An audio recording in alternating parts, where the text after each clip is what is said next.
Hello hello tout le monde, j'espère que vous allez bien. On se retrouve aujourd'hui pour une nouvelle recette. Il s'agit de la recette des navettes. Donc les navettes sont des pains à garnir de forme allongée et très briochés.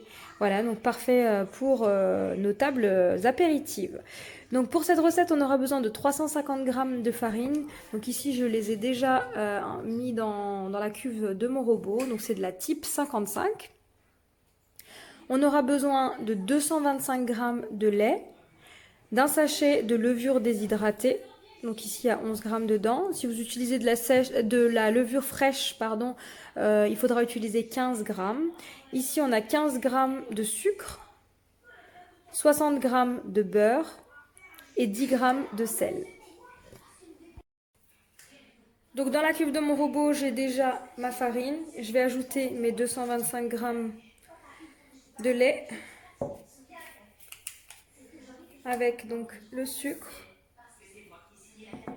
Je mets directement au-dessus la levure, le beurre et enfin le sel.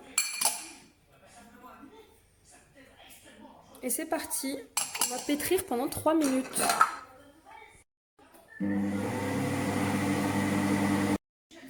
vous montre le résultat. Voilà, donc là j'obtiens une pâte bien souple. Donc là je vais la transvaser dans un saladier et je vais la laisser pousser à peu près entre 45 minutes et 1 heure et on se retrouve pour la suite. Pour la suite de nos navettes, comme vous pouvez constater, ma pâte a plus que doublé de volume. On va avoir une pâte bien aérée. Donc là, je vais dégazer et je vais détailler des petits pâtons, étant donné que je veux faire des petits pains apéritifs. Donc des petits pâtons de 30 g chacun. Donc, je vais vous montrer comment les façonner. Voilà. D'abord, première étape, on retire vraiment l'air contenu, donc le gaz contenu dans la pâte.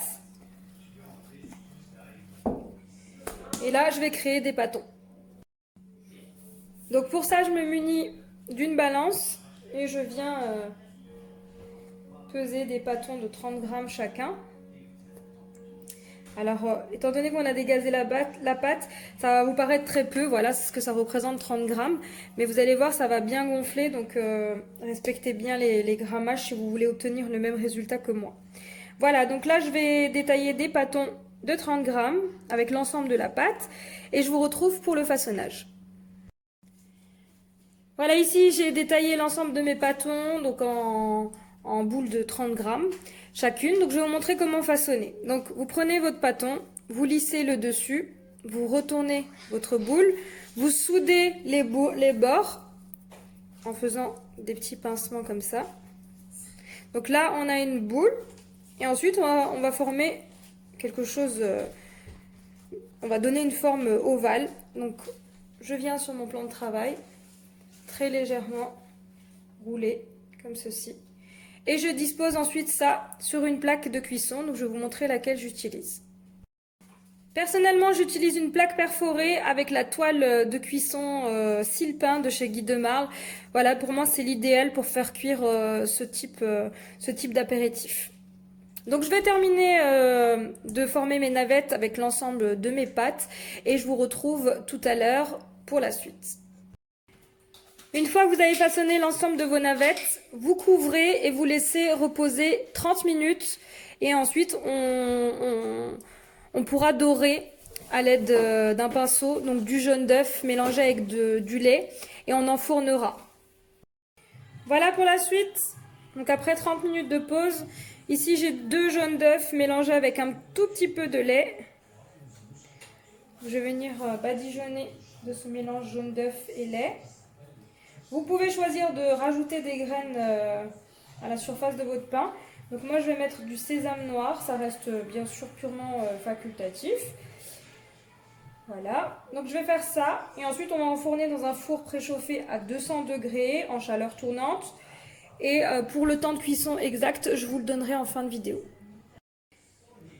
Voilà, j'ai parsemé de graines de sésame noir, donc c'est parti, j'enfourne dans un four chaud à 200 degrés et je vous dis à tout à l'heure pour le résultat. Voilà mes navettes après 10 minutes de cuisson, donc on est sur quelque chose, comme je vous l'ai dit, d'hyper moelleux. Donc là, il ne reste plus qu'à garnir avec la garniture de notre choix. Donc voilà, des petites suggestions, pourquoi pas du saumon avec du fromage frais ou alors encore du thon à la mayonnaise. Voilà, donc j'espère que vous avez aimé cette vidéo. N'hésitez pas à me laisser un commentaire et je vous dis à très vite. Voilà, si cela peut vous inspirer, j'ai garni mes navettes de thon à la mayonnaise avec de la salade donc roquette, tomates et un petit morceau d'œuf dur. Voilà.